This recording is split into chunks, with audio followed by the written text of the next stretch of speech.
نحمده ونستعينه ونستغفره ونعوذ بالله من شرور أنفسنا ومن سيئات أعمالنا من يهده الله فلا مضل له ومن يضلل فلا هادي له أشهد أن لا إله إلا الله وحده لا شريك له وأشهد أن محمدا عبده ورسوله أما بعد أعوذ بالله من الشيطان الرجيم بسم الله الرحمن الرحيم قل هو الله أحد الله الصمد لم يلد ولم يولد ولم يكن له كفوا أحد.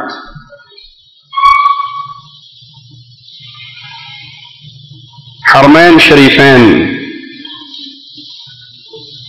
وہ عظیم بستیاں ہیں جن کی طرف اہل ایمان کا دل محبت اور پیار سے کھینچا آتا. خوش نصیب ہے وہ جسے اللہ کے گھر کے دیدار کا موقع ملے، اور خوش نصیب ہے وہ جو مسجد رسول میں حاضری کا موقع پالے.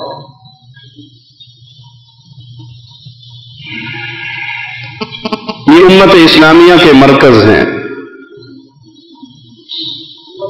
یہ امت اسلامیہ کی وہ پیاری جگہ ہیں جہاں لا الہ الا اللہ کا آوازہ گونجتا ہے.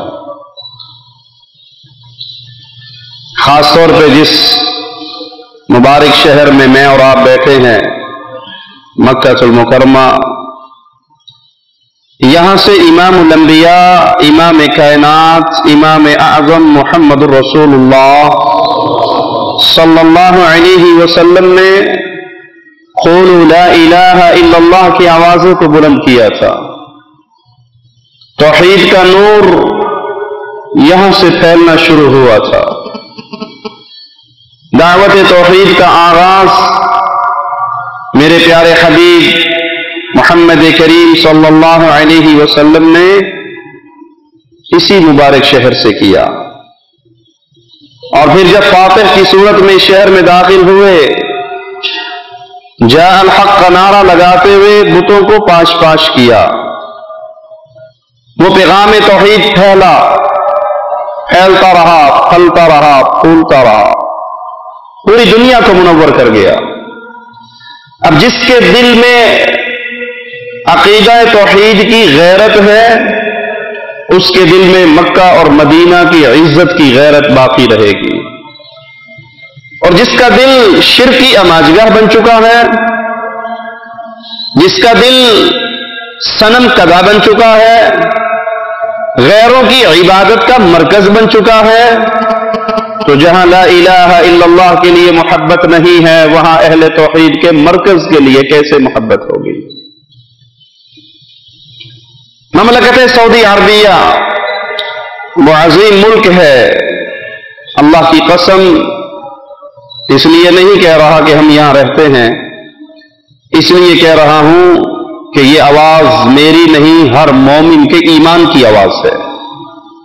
پوری دھرتی پہ آپ گھوم لیں، سیر کر لیں، اس جیسی مبارک کوئی اور مملکت آپ کو دنیا میں نظر نہیں آئے گی. حرمین شریفین کا وجود تو خود ہی بابرکت وجود ہے، لیکن اس لحاظ سے کہ یہاں پر اللہ کی توحید کا غلبہ ہے، یہاں پہ لا الہ الا اللہ کا آوازہ گونجتا ہے، یہاں پہ پیشانییں اللہ کے لیے مسجدوں میں جھکتی ہیں، یہاں پہ طواف اللہ کے گھر کا اللہ کی عبادت سمجھ کے کیا جاتا ہے، یہاں پہ ذبح و قربانی خالص اللہ کے لیے ادا کی جاتی ہے، یہاں اغیار کی پوجا نہیں ہے، یہاں انسانوں کے ماتھے انسانوں کے سامنے نہیں جھکتے، یہاں پیروں کے قدموں میں سجدے نہیں ہوتے، یہاں بزرگوں کو دفنانے کے بعد ان کا عرس اور میلہ نہیں لگتا. اور یہی وجہ ہے کہ سعودی عرب اہل شرک کی آنکھوں میں کانٹے کی طرح چبھتے ہیں. کس کی آنکھ میں چبھیں گے؟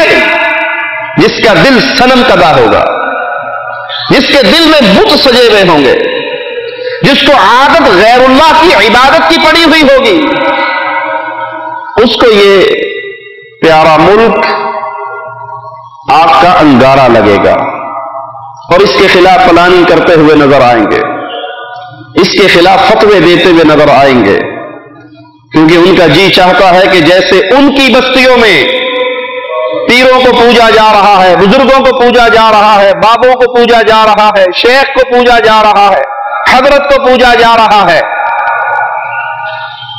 پیر و بزرگ و شیخ و حضرت کی پوجا تو سمجھ آتی تھی، جانوروں کے نام پہ مزار بنے ہوئے ہیں، کہیں گھوڑے شاہ ہے، کہیں کاما والی سرکار ہے۔ ان کو یہ ملک چبھتا ہے، ان کا بس نہ چلے، وہ یہاں پر بھی شرک کا وہی دھندا کر رہے ہیں۔ اللہ ان ظالموں کی تدبیروں کو انہی کے اوپر ان کی تدمیر بنا کے لوٹائے، اور اللہ اس مبارک ملک کی حفاظت فرمائے، جہاں پر اللہ کی وحدانیت کا آوازہ گلی گلی، شہر شہر، آپ پورا سعودی عرب گھوم لیں، پورا مملکت، شمال سے جنوب، جنوب سے شمال، مشرق سے مغرب، مغرب سے مشرق پھر لیں، کسی بابا جی کی ڈیری، کسی حضرت جی کی۔ ایک دفعہ میں حج پہ جا رہا، راستے میں پیٹرول ڈلوانے کے لیے ایک پیٹرول پمپ پہ کھڑا ہوا، ایک فقیر آیا، بالکل صحت مند ہٹا کٹا نوجوان، سعودی نوجوان، اور وہ لوگوں سے مانگتا پھر رہا۔ میں نے اسے دیکھ کر میرے دل میں آیا کہ یہ اس قابل نہیں ہے کہ اس کو کچھ دیا جائے، صحت مند ہے، محنت مزدوری کر کے کما کھا سکتا ہے، لیکن واللہ جب وہ میرے پاس آیا، اس کے منہ سے ایک ایسا جملہ نکلا کہ بے اختیار میری جیب میں جو کچھ تھا وہ ہاتھ میں آ کے اس کی جیب میں چلا گیا۔ اس نے مجھے آ کر کیا کہا؟ آتینی مما آتاک اللہ، آتینی مما آتاک اللہ، اس مال میں سے میرا حصہ نکال جو تیرا نہیں ہے، تجھے تیرے رب نے دیا ہے۔ توحید کا یہ جملہ مجھ جیسے بندے کو بے قرار کر گیا، اور بے اختیار زبان سے دعائیں نکلی امام عبدالعزیز آل سعود کے لیے، محمد بن عبد الوہاب کے لیے، محمد بن سعود کے لیے رحمہم اللہ، کہ تم نے اپنے دیش کے فقیروں کو بھی رب کی توحید یاد کروا دی۔ ہمارے دیش کے مانگنے والے، یہ میرے شیخ کی بستی کے سعید آباد کے مہمان ہمارے پاس بیٹھے ہیں، یہ جانتے ہیں ہمارے دیش کے مانگنے والے آتے ہیں، جمعرات بھری برات، علی دے نادا، پنجتن پاک کے نام کا، 11ویں والے کے نام کا، بابے جی کے نام کا، اور اس فقیر نے، اس ان پڑھ نے توحید کے ان جملوں کو یاد کیا کہ مجھے اس مال میں سے دے جو تیرا نہیں ہے، تیرے رب نے تجھے دیا۔ یہ بستی محبوب ہے ان کے دل کے لیے جن کے دل میں لا الہ الا اللہ کی غیرت ہے، سعودی عرب سے محبت ہے ان کو جن کی پیشانیاں جب جھکتی ہیں اللہ کے لیے جھکتی ہیں، پکار نکلتی ہے تو یا اللہ مدد کے نام پہ، آوازہ بلند ہوتا ہے تو یا اللہ مدد کا آوازہ، نہ مسجدوں میں، نہ بازاروں میں، نہ گھر میں، نہ دیہاتوں میں، نہ یا علی مدد کی صدا سنائی دیتی ہے، نہ 11ویں والے بابا جی کے نام پہ عرس مناتے ہوئے دکھائی دیتے ہیں۔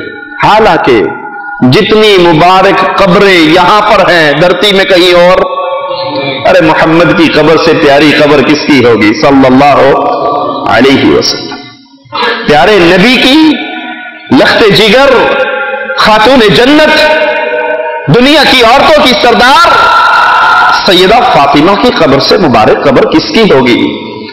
جب ان کی قبروں پہ میلے نہیں لگ رہے، جب پیارے حبیب کی قبر کو پکا بنا کے عرس نہیں منائے جا رہے، نظر و نیاز کا مرکز نہیں بنایا ہوا، تو کائنات میں اور کس کی قبر ہے جس کے نام پہ ہم شرک اور کفر کے دھندوں کو جاری رکھ سکے؟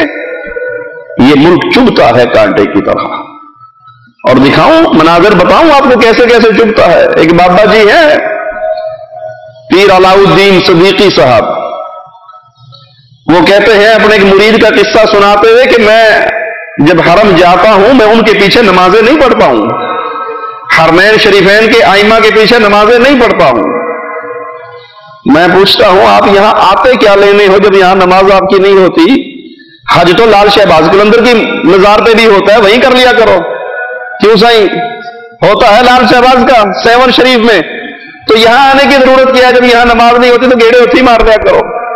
کہا میں وہاں بیٹھا تھا، ایک بندے نے آ کے پوچھا کہ مجھے دعائیں یاد نہیں ہیں اور میں نے طواف کرنا ہے۔ پیر صاحب نے مرید سے کہا کہ بسم اللہ پڑھ کے طواف کر لے۔ ماں بسم اللہ بھی نہیں آنی نا، وہ ہند کو کشمیری بابا اپنی زبان میں کہتا ماں بسم اللہ بھی نہیں آنی۔ اور پیرو تم نے اتنا ظلم کیا ہے، مریدوں کو بسم اللہ بھی نہیں یاد کروائی اور گالی دیتے ہو محمد بن عبد الوہاب کو جس نے اپنے فقیروں کو بھی توحید یاد کروا دی، تم نے اپنے مریدوں کو بھی بسم اللہ یاد نہیں کروائی۔ کوئی عقل مند تم سے پوچھے کہ جسے بسم اللہ نہ آتی ہو وہ مسلمان کہلانے کے قابل ہے؟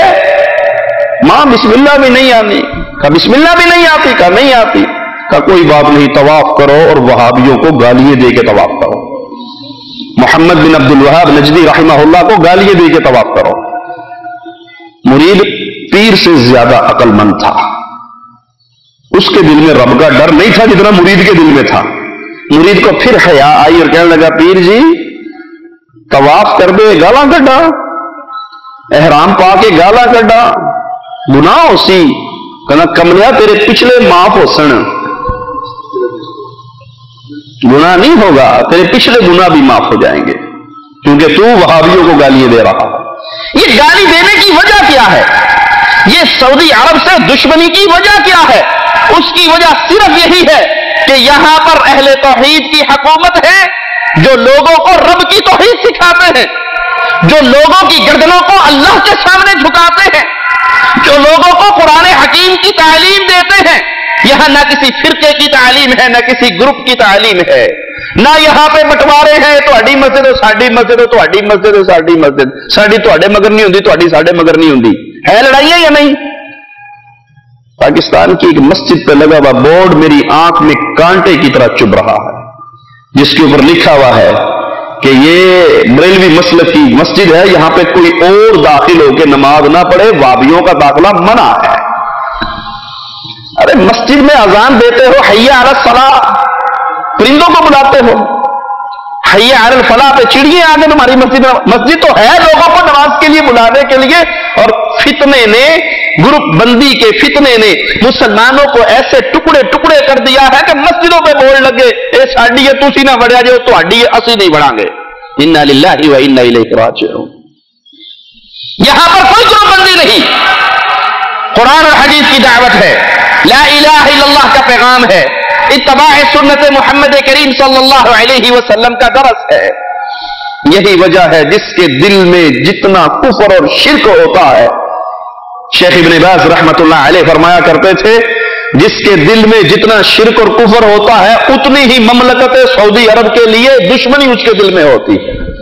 اسے اصل دشمنی آل سعود سے نہیں ہے، امام عبدالعزیز آل سعود رحمت اللہ علیہ کے خانوادے سے دشمنی نہیں، اسے دشمنی یہ ہے کہ یہاں نصوری شاہ کا دربار کیوں نہیں ہے، یہاں پیر کاموں والی سرکار کیوں نہیں پوجی جاتی، یہاں بابوں کے نام پہ عرس اور میلے کیوں نہیں لگتے۔ وہ انگاروں پہ لوٹتے ہیں کہ کسی طرح کوئی وقت آئے اور یہاں پہ قبروں کی پوجا سازی کا ایک دروازہ کھول دیا جائے۔